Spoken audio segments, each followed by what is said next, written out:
Buenas noches, amigos. Bienvenidos sean a una emisión más de su programa Juicios Insensatos. Estamos transmitiendo para Radio Numancia y para Sin Línea MX. Y como les habíamos comentado la semana pasada, vamos a continuar hablando sobre la lectura, utilizando como noble pretexto el texto de Alberto Mangel, Una historia de la lectura. Yo les había mencionado algunas cosas de este autor nacido en Buenos Aires en el 48, pero menciono, para que no quede en el aire solo como una forma de dar una pequeña estampa muy tenue de este autor, que tiene diversas publicaciones. La mayor parte de ellas, él es un historiador de la lectura, relacionadas precisamente con el acto lector. Y por ejemplo, en su bibliografía nos señalan que tiene, por ejemplo, de 2002 el título Leyendo Imágenes, o Diario de Lecturas, un texto de 2004, y La Ciudad de las Palabras, que es de 2010. Estamos hablando de la lectura, y la lectura puede ser problemática porque yo mencioné o traté de abordar probablemente de manera insuficiente los aspectos o algunos aspectos muy quizá laterales de la lectura, y es probable que me haya referido centralmente a cuestiones que tienen que ver con la lectura entendida como una práctica que, dada dentro de una sociedad, tiene sobre todo efectos sociales, pero venidos o provenientes del ámbito de la cultura y de la educación. Sin embargo, hay que mencionar, porque es sumamente relevante, que la lectura puede ser algo sumamente incómodo. Leer puede ser incómodo no para los lectores, sino para quienes, junto a ellos, de alguna manera establecen relación, y una relación que muchas veces es, ya no digamos distante, sino compleja, problemática, que son sus gobernantes. Pensemos que muy seguramente alguien como un presidente municipal, para poner un ejemplo aquí cercano, un presidente municipal de Querétaro, es muy factible que por sus diversas labores, por el amplio radio que cabe dentro de las acciones que le corresponden, en tanto detenta este cargo, es un servidor público, lo cual significa que todo aquello que hace en ese puesto, siendo presidente municipal, está encaminado precisamente a cubrir en lo posible y de acuerdo a los recursos existentes, de acuerdo a las estrategias, de acuerdo a las inteligencias que se apliquen, las necesidades de una comunidad. En este caso, de un municipio, el municipio de Querétaro. Es muy factible que una de las cosas que no aparezcan en el panorama de un presidente municipal, y no estamos diciendo con esto que necesariamente sea por el analfabetismo crónico que se ha exhibido a lo largo, tristemente, de la historia de México, y no solo de los presidentes municipales, la mayoría de los políticos, y lo digo sin que me pese volverlo a repetir, padecen de un analfabetismo crónico. Ese analfabetismo no les viene de que no sepan leer y escribir, les viene de que no hacen absolutamente nada con eso. Si tuviesen que desarrollar esas actividades, leer probablemente les serviría solamente para encontrar una calle, para poder ver qué dice una receta médica, o para leer los ingredientes que están en la etiqueta de un producto. Pero seguramente, más allá de eso, en la mente de un presidente municipal no aparecería una preocupación como la lectura. Es decir, no se tropezaría ningún día de su mandato, exagero que probablemente, pero me parece que puede ser así, que estamos muy cerca de la realidad, que en ningún día de su mandato como presidente municipal se pregunte qué están leyendo los habitantes de su municipio. O tienen acceso a la lectura, es decir, cuáles son las condiciones que rodean este fenómeno, porque lo creen resuelto precisamente por las escuelas. Consideran que la escuela es la institución que debe encargarse de cubrir esta necesidad de solventar las posibilidades que en torno a la lectura aparezcan. Pero resulta que la escuela tiene como institución sus propios problemas presupuestales, problemas políticos, porque luego resulta que las designaciones no se dan a través de eso que se llama, muy discutible, el mérito laboral o académico en este caso. Se dan por distintos factores, y uno de esos factores son, por ejemplo, los grupos políticos de presión. Yo tengo la presidencia municipal y desde ese cargo me ocupo de que un primo mío o un pariente, un buen amigo, ocupe, porque es profesor, la dirección de su escuela. Si él es hábil para eso, si está capacitado, si tiene la vocación, eso que es una palabra sumamente desgastada a estas alturas de la historia, sumamente vacía de contenido, me tiene sin cuidado. Lo que me interesa es hacerle el favor. Y entonces, la escuela no está resolviendo esos problemas de lectura. Porque resulta que es probable que un director poco interesado en un aspecto como ese, centrado sobre todo en sus fines personales, administre, palabra detestable para mí del todo, administre la educación solamente para favorecer esos fines, para crear una cierta imagen, para obtener ventajas, para establecer alianzas, para conseguir el favor de otros más poderosos. Y en ese sentido, la lectura, ¿qué sí te ocupa?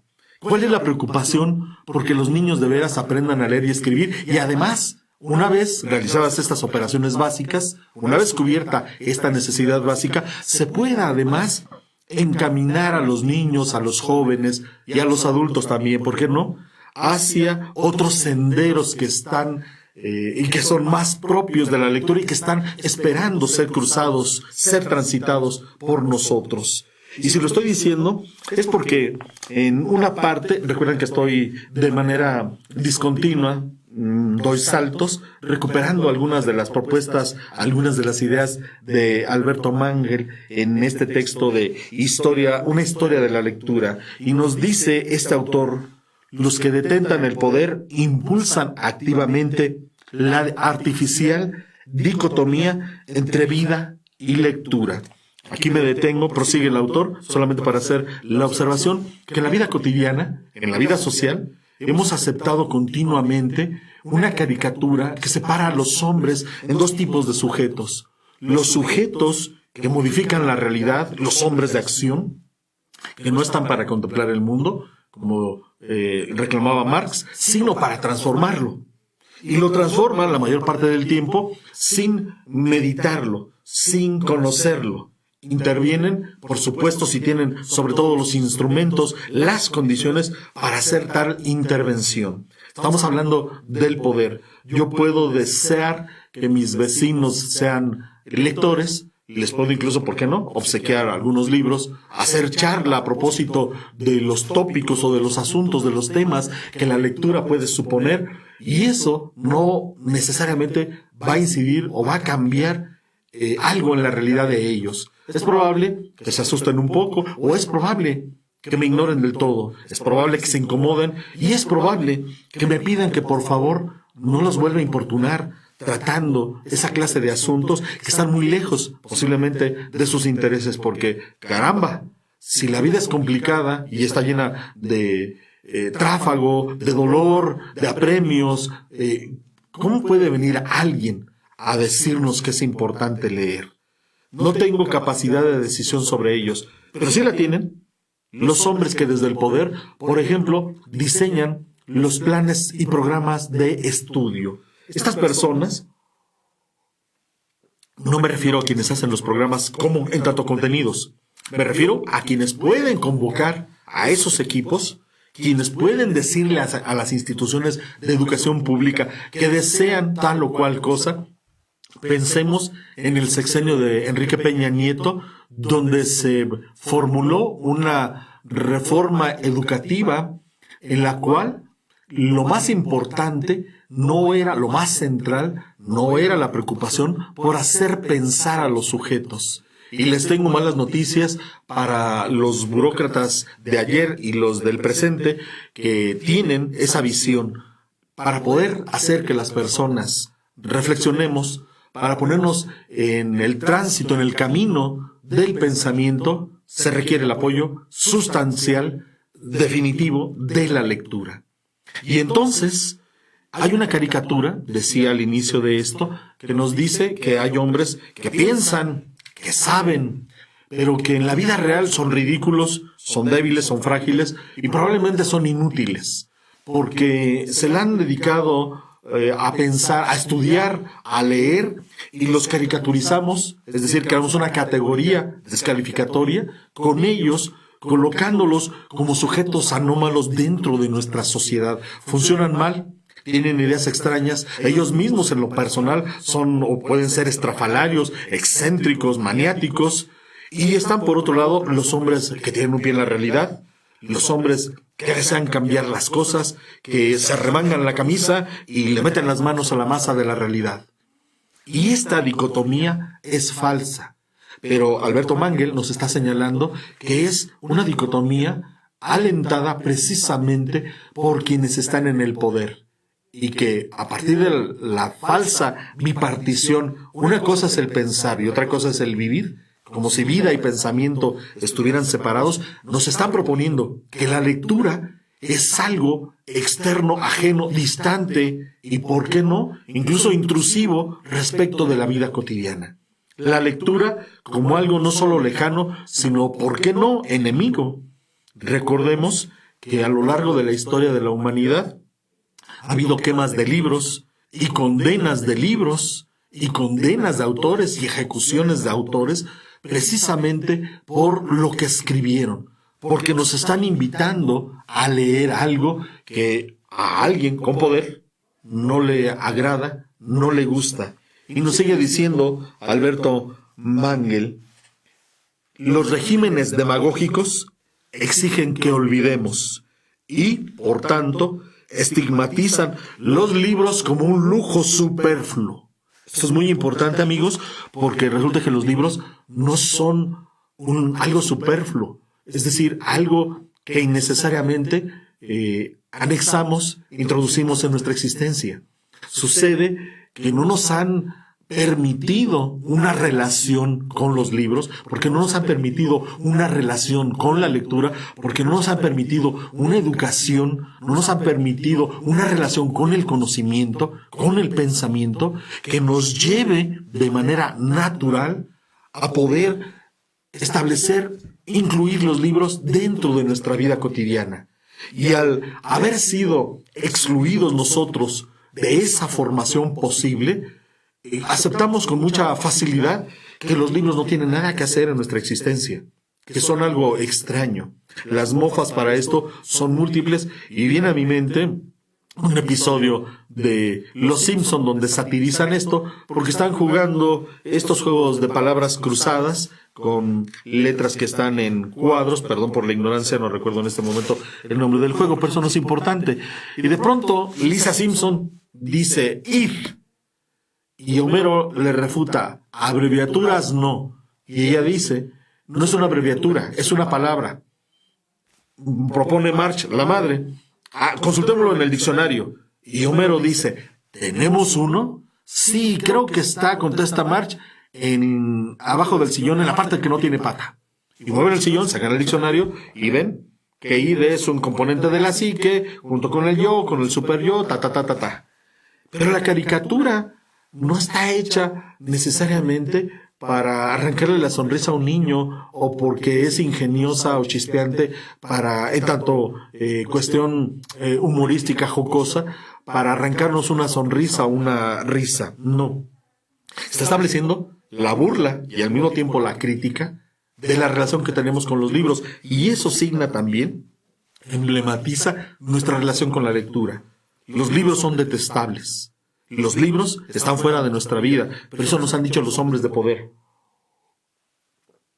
Aunque suene desgastado y parezca ya superado, rebasado, no lo sé, me parece que saber sigue siendo poder. El saber es un poder, y al saber, decía hace yo un momento, y no es una idea mía, por supuesto, no pretendo adjudicármela, ni mucho menos, es una idea que circula dentro, no solo de la educación, sino dentro del cuerpo social. Desgraciadamente no circula tanto como a mí me gustaría, que el conocimiento nos permite percatarnos, nos permite abrir los ojos. Y esto es favorecido a través del camino de la lectura. Necesitamos leer para ello. Pero esto no le conviene a los hombres de poder. Por eso nos dice Mangel que los regímenes demagógicos exigen que olvidemos y por tanto estigmatizan los libros como lujo superfluo. Los regímenes totalitarios quieren que no pensemos y por consiguiente prohíben y amenazan y censuran. Ambos, los regímenes demagógicos y los regímenes totalitarios, en general, necesitan que nos volvamos estúpidos y que aceptemos mansamente nuestra degradación y por eso alientan el consumo de productos vacuos. En circunstancias como esas, los lectores no pueden ser más que subversivos. Aunque parezca increíble, un lector puede ser alguien que parece que está convocando a la revolución, que parece que se está rebelando, confrontando con un régimen, porque los regímenes están formados, por supuesto, están afincados en ciertas ideas políticas, por supuesto, pero tienen una porción importante donde recuperan ideas y prácticas sociales. Y dentro de esas ideas y prácticas sociales no podemos ignorar que se encuentra el desdén hacia la lectura.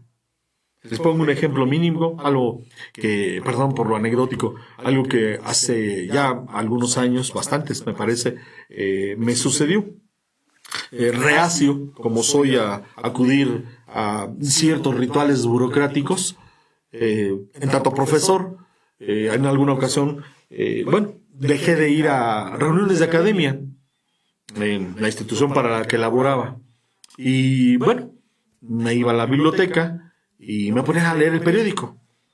Y en alguna ocasión, una buena profesora se quejó de eso y me denunció frente a el grueso de los profesores, frente a la casi totalidad de los profesores, en una reunión general, académica general, como ese profesor que pierde el tiempo leyendo periódicos en vez de ir a reuniones de academia. Las reuniones de academia pueden ser seguramente interesantes y seguramente en ellas se pueden abordar problemas y urgencias, necesidades, o por lo menos establecer diálogos sobre contenidos que me parece pueden ser benéficos o pueden reportar alguna clase de, ¿cómo decirlo?, bienestar, de alegría, de dicha. Esto que digo parece increíble, no lo es.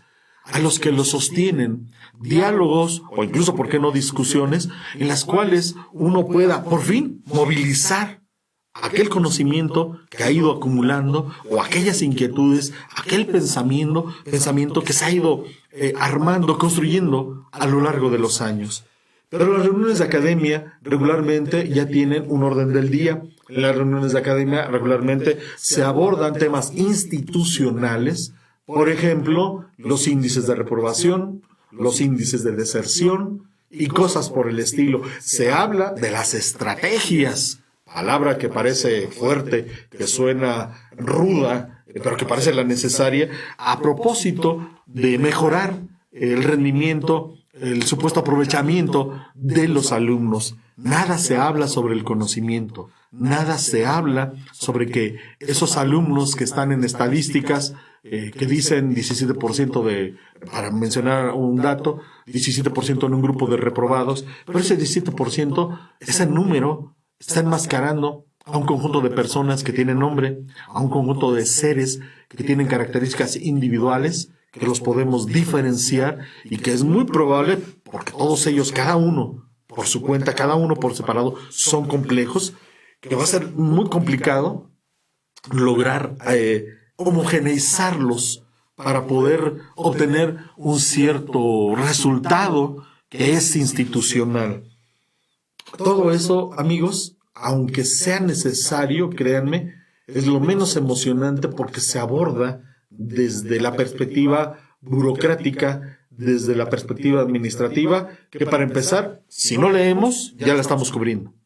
Porque para administrar, de lo que se trata es de decidir qué se hace con los bienes. Así esos bienes no los podemos tomar, tocar como esta taza, esta mesa, este micrófono y llevar a otra parte. Esos bienes resulta que son personas. Esos bienes resulta que son sujetos que tienen muy diversas circunstancias y que al complejizar la realidad dentro de las aulas y fuera de ellas, sin embargo, están siendo considerados de una misma y homogénea manera. Los uniformamos, los convertimos en una sola cosa y decimos, vamos a hacer esto o vamos a hacer aquello. No sabemos con certeza qué es lo que vaya a resultar, pero suena muy bien decirlo, como ha sonado en los múltiples planes. Solamente en el transcurso del tiempo, a través de los años, a la larga, se puede ver esto. Y en esto que estoy diciendo, en estas cosas que parece que nos están desviando del tema de la lectura, está precisamente lo que nos está diciendo el autor. Que estos planes, estos programas, estas acciones, estas determinaciones vienen no de un ámbito académico, reflexivo, de pensamiento filosófico, sociológico, antropológico. No. Vienen de un ámbito político, donde lo que cuenta, lo que importa, es cómo hacemos para que no reprueben tantos. ¿Cómo hacemos para que tantos no deserten? ¿Cómo hacemos para subir los índices de calificación, los promedios de calificación? Y ese cómo hacemos orilla, conduce a ignorar todas las características, no solo de los sujetos que están dentro de los grupos, y les decimos, no sé, como en la secundaria, el grupo A, el segundo A, el primero A, el tercero A, por poner un caso, sino que hablamos de comunidades enteras, de escuelas, y resulta que no nos preguntamos qué los hace felices o infelices. No nos preguntamos si se sienten vulnerables o acompañados. No nos preguntamos qué sucede con su humanidad. No nos preguntamos, a pesar de que en las políticas oficiales, desde hace añísimos, se presume y se habla de que son visiones constructivistas y de que se trata de acompañar y que se trata de quién sabe cuántas cosas. Créanme, centralmente, los alumnos, y junto con ellos los profesores, están excluidos no solo de las decisiones, sino considerados meros números, meras estadísticas. Y resulta que no. Y cuando hablamos de lectura, estamos pensando en los elementos que distinguen a un sujeto de otro, en aquello que lo enriquece interiormente, precisamente, ya hice una mala rima, para que su humanidad se alcance a consumar, se despliegue, para que su conciencia y su mente empiecen a desarrollar sus capacidades, sus potencialidades y por consecuencia puedan aspirar a la plenitud. No sabemos a la felicidad, pero sería importantísimo que las escuelas se plantearan, por ejemplo, si los alumnos son felices en ellas. Si los profesores nos preguntáramos si los alumnos son felices con nuestras clases, si ellos tienen algún problema o muchos problemas, como seguramente todos, y claro, no se puede asumir todo, pero ese es el punto, que la lectura podría ser un instrumento, y puede ser, y de hecho lo es, un instrumento valioso para ello. No funcionará para todos, ni se quiere que funcione para todos, pero tampoco se le puede utilizar desde un ámbito como el de la política, donde las cosas que se pretenden son otras. Ahora bien, desde hace años nos empezaron a decir, ya era unos, 40 años o más, que había que leer en silencio, que había que concentrarnos, que había que, para no interrumpir a los demás, y para estar con nosotros mismos y con el texto, para poder desmenuzar su contenido, realizar lectura en silencio. Esto, sin embargo, en la realidad no llega a darse bien del todo, porque a pesar de que nos callan como en las bibliotecas, y una biblioteca, sabemos, es un lugar donde van a trabajar diversas personas y es necesario, muchas de ellas requieren de silencio, de tranquilidad, para en efecto concentrarse, para en efecto poder prestar atención, para en efecto poder darse cuenta en lo que van a hacer, leer, tomar apuntes, reflexionar, hacer notas personales o hacer resúmenes, lo que ustedes quieran. Necesitan silencio, quietud, tranquilidad, pero otras necesitan dialogar. Así sea consigo mismas, así sea solamente en el momento de estar leyendo, porque el leer en voz alta es una actividad, es un acto que no solamente está dentro de la lectura de manera legítima. La comunica con el pensamiento. Así como muchos autores, como muchos escritores, piensan en el momento de escribir, y esto que digo no va en desdoro de nadie. Pensar en el momento en que estoy empuñando la pluma, bueno, ahora probablemente muchos ya no digamos la pluma, ni siquiera la máquina de escribir, en el momento en que estoy tecleando en la computadora, no es algo ni anómalo ni mucho menos. La escritura nos puede permitir reflexionar. Leer en voz alta nos permite reflexionar, hacer conscientes los contenidos, hacerlos nuestros de una manera más clara, más profunda, más precisa.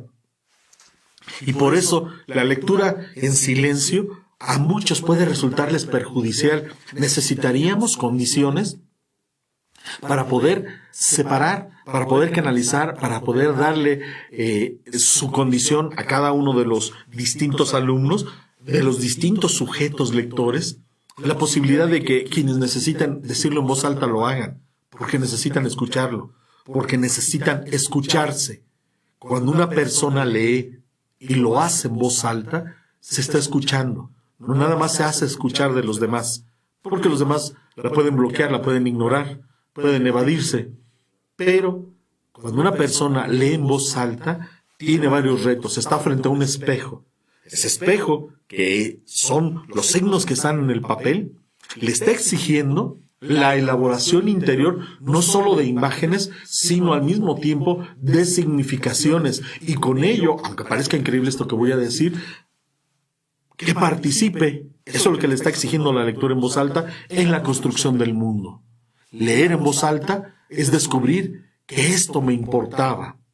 Hay sarcasmos, vuelvo a acudir, perdón por el ejemplo quizá no sea el más adecuado, vuelvo a acudir a las caricaturas. Hay un episodio de Los Simpson donde al cantinero Moe lo delatan. Flanders, el vecino de Homero Simpson, descubre que él es el que va y les lee en el hospital a los niños que están enfermos, a los niños que están encamados. La sátira es que el otro está leyendo y al término de la lectura se enjuga una lágrima. Pues sí, resulta que cuando leo en voz alta puedo descubrir eso, que esto que estoy diciendo en voz alta me conmueve, que me importa, que me afecta más de lo que yo pensaba.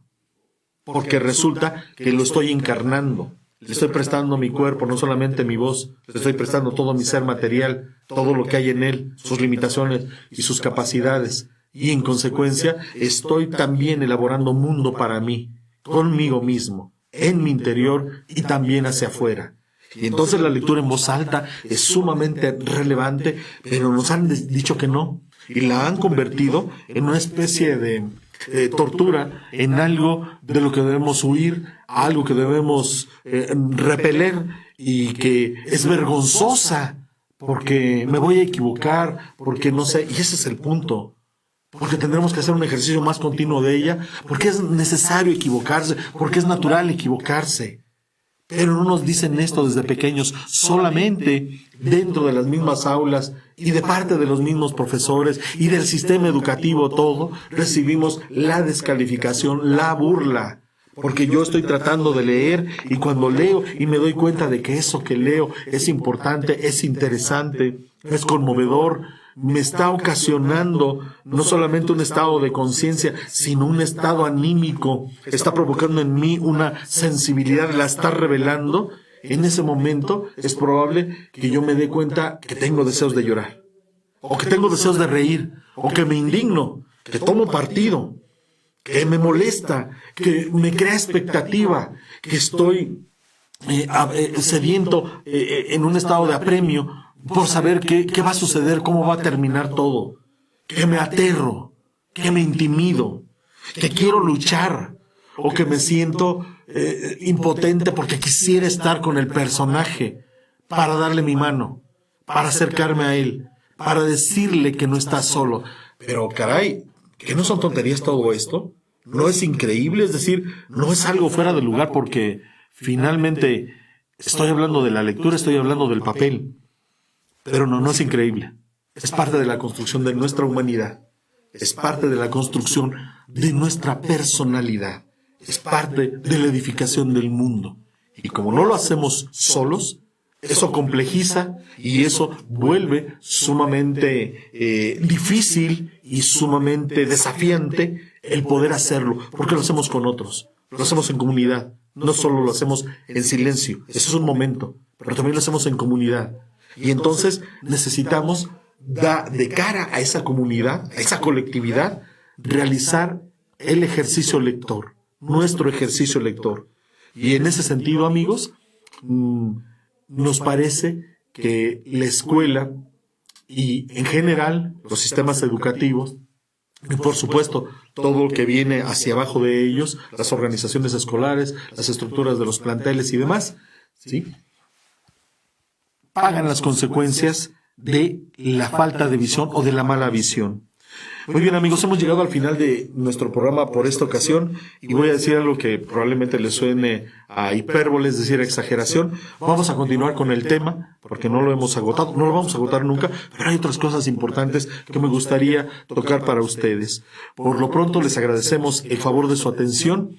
Estamos transmitiendo para Radio Numancia y para Sin Línea MX desde Querétaro. Y los invitamos a que nos acompañen en el próximo programa de Juicios Insensatos. Muchas gracias y muy buenas noches.